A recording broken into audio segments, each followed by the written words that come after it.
নমস্কার বন্ধুরা, গপ্পহাট বাই শ্রীতে আপনাদের স্বাগত।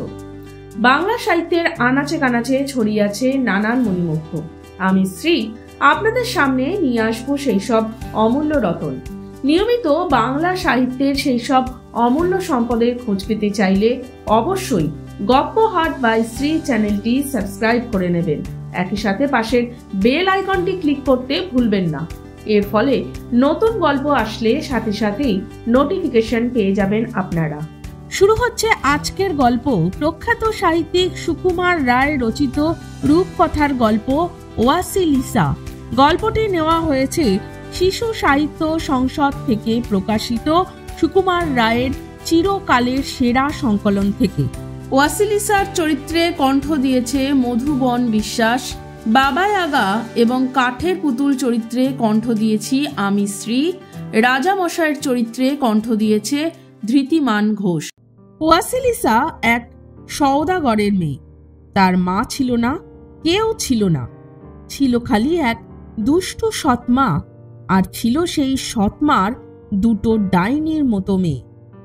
ওয়াসিলিসার মা যখন মারা যায় তখন তিনি তাকে একটা কাঠের পুতুল দিয়েছিলেন আর বলেছিলেন, একে কখনো ছেড়ো না, সর্বদা কাছে কাছে রেখো, আর যখন তোমার বিপদ আপদ ঘটবে একে চারটি কিছু খেতে দিও, তবেই দেখবে এ মানুষের মতো তোমার সঙ্গে কথা বলবে, তখন এর পরামর্শ মতো চলো। তারপরে এতদিনে ওয়াসিলিসা বড় হয়ে উঠেছে। সৎমা তার মেয়েদের সঙ্গে মিলে কেবল ওয়াসিলিসার অনিষ্ট চেষ্টা করত। ওয়াসিলিসা দেখতে যেমন সুন্দর, তার কথাবার্তা তেমনই মিষ্টি। গ্রামের যত লোক সবাই তাকে ভালোবাসে। আর সেই সৎমার যে দুটো মেয়ে, তাদের দাঁত যেমন উঁচু, চোখ তেমনি টেরা, নাক তার চেয়েও বাঁকা, আর তার উপরে তারা এমনই দুষ্টু আর হিংসুটে ও ঝগড়াটে, তাদের কে ভালোবাসবে? তাই তারা হিংসায় ওয়াসিলিসাকে ধরে মারত। গ্রামের এক কিনারায় ওয়াসিলিসাদের বাড়ি, আর বাড়ির পাশেই প্রকাণ্ড বন। সেই বনের মধ্যে সবুজ মাঠের উপরে ডাইনি বুড়ি বাবা ইয়াগার বাড়ি। সে বুড়ি মানুষ খায়। সুন্দর মেয়েদের ধরতে পেলে তো খুব উৎসাহ করেই খায়। একদিন রাত্রে দুষ্টু সৎমা তার মেয়েদের বলল, এক কাজ কর, ঘরের আগুনটা নিভিয়ে দে তো, তাহলেই ওয়াসিলিসাকে আবার আগুন আনবার জন্য সেই সবুজ মাঠে বাবা ইয়াগার বাড়িতে পাঠানো যাবে। আরে বাবা ইয়াগা তাকে ধরে গিলে ফেলবে। কেমন মজা! যেই একথা বলা অমনি বড় মেয়েটা উঠে ইচ্ছে করে ছাই মাটি চাপা দিয়ে আগুন নিভিয়ে দিল। আর সকলে চেঁচাতে লাগলো, ওই যা, আগুন তো নিভে গেল! ওয়াসিলিসা, ওয়াসিলিসা, শিগগির ওঠো, বনের মধ্যে সবুজ মাঠ আছে, তার মধ্যে বাবা ইয়াগার বাড়ি, তার বাড়ির আগুন নাকি কখনো নিভে যায় না। শিগগির যাও, দৌড়ে যাও, সেই আগুন খানিকটা নিয়ে এসো। এই না বলে তারা ওয়াসিলিসার চুল ধরে হিড়হিড় করে টেনে তাকে বাড়ির বাইরে তাড়িয়ে দিয়ে ঘরের খিল এঁটে দিল। ওয়াসিলিসা বাইরে বসে কাঁদছে। এমন সময় তার সেই ছোট কাঠের পুতুলের কথা মনে হলো।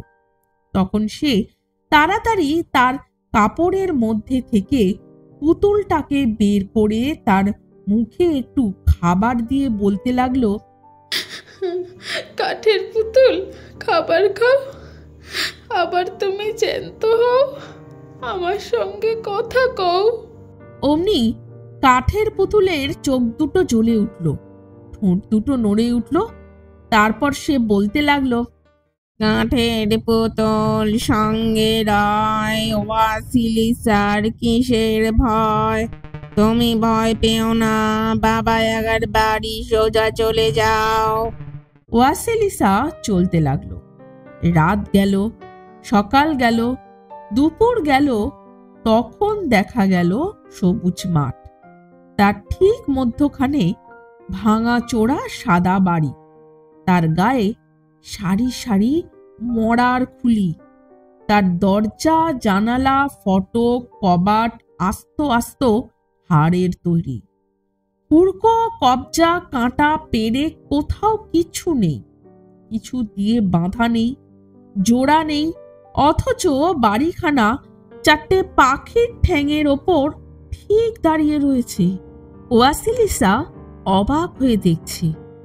এমন সময় হঠাৎ একটা সাদা লোক ঝকঝকে সাদা পোশাক পরে সাদা ঘোড়ায় চড়ে সাঁই সাঁই করে কোথা থেকে ছুটে এলো।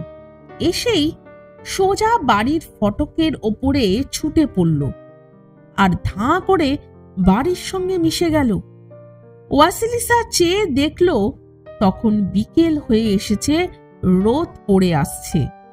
তারপর একজন লোক এলো, রাঙা সূর্যের মতো লাল তার রং, তার পোশাক, তার ঘোড়া সবই লাল। সেও তেমনি ছুটে গিয়ে বাড়ির মধ্যে মিশে গেল।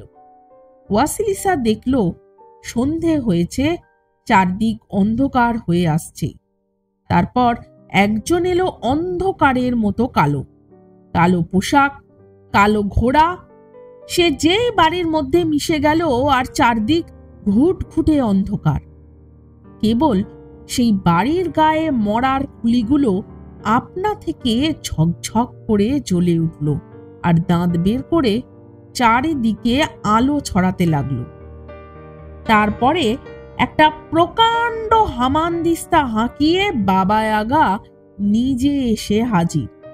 সে এসেই তো ওয়াসিলিসার গন্ধ পেয়ে তাকে ধরে নিয়ে গেল। ওয়াসিলিসা আগুন নিতে এসেছে শুনেই সে বলল, বটে, আগুনের বুঝি দাম লাগে না? 3 দিন আমার বাড়িতে কাজ কর, যদি ভালো কাজ করতে পারিস আগুন পাবি, আর তা যদি না পারিস তোকে আমি ঝোল রেঁধে খাবো। আচ্ছা, এখন আমার খাবারগুলো উনুন থেকে নামিয়ে আমায় দে তো। ওয়াসিলিসা খাবার এনে দিল। বুড়ি চেটে পুটে খেয়ে বলল, কাল সকালে আমি বেরিয়ে যাব, সন্ধ্যার সময় এসে যেন দেখতে পাই আমার ঘর ঝাঁট দেওয়া হয়েছে, আমার রান্না ঠিক মতো করা হয়েছে, আর ওই কোণে এক ঝুড়ি সোনার ধান দেখবি, তার মধ্যে অনেক কাঁকড়, অনেক খুদ, আর তার চাইতেও বেশি কালো ধান মেশানো আছে। সমস্ত ঝেড়ে বেছে রাখিস, খবরদার কিছু ভুল হয় না যেন। ওয়াসিলিসা বসে বসে কাঁদতে লাগলো। তখন তার কাঠের পুতুলের কথা মনে হলো। সে পুতুলের মুখে একটু খাবার দিয়ে বলতে লাগলো, কাঠের পুতুল, খাবার খাও, এবার তুমি জ্যান্ত হও, আমার সঙ্গে কথা কও। কাঠের পুতুলের চোখ দুটো জ্বলে উঠল, ঠোঁট দুটো নড়ে উঠল। সে বলতে লাগলো, কাঠের পুতুল সঙ্গে নয়, ওয়াসিলিসার কিসের ভয়? তুমি নিশ্চিন্তে ঘুমাও গিয়ে। ওয়াসিলিসা ঘুমাতে গেল। সকালবেলায় বাবা আগা তার হামানদিস্তায় চড়ে বেরিয়ে গেল। আর কি আশ্চর্য, ঘরদোর সব আপনা থেকে ঝাঁট হয়ে গেল। খাবারগুলো উনুনে চড়ে আপনা থেকে সিদ্ধ হতে লাগলো। ওয়াসিলিসা অবাক হয়ে সেই ধানগুলো দেখতে গিয়ে দেখে তার কাঠের পুতুল সমস্ত ধান বেছে সোনার ধান, কালো ধান, কাঁকড় আর খুদ সব আলাদা করে ফেলেছে।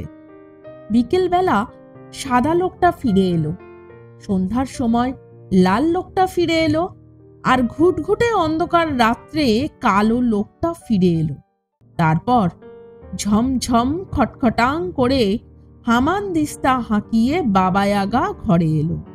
এসেই সে হামানদিস্তার বাঁটটা দিয়ে ঘরের সব জায়গায় ধাঁই ধাঁই করে মেরে দেখতে লাগলো কোনোখান থেকে ধুলো পড়ে কিনা।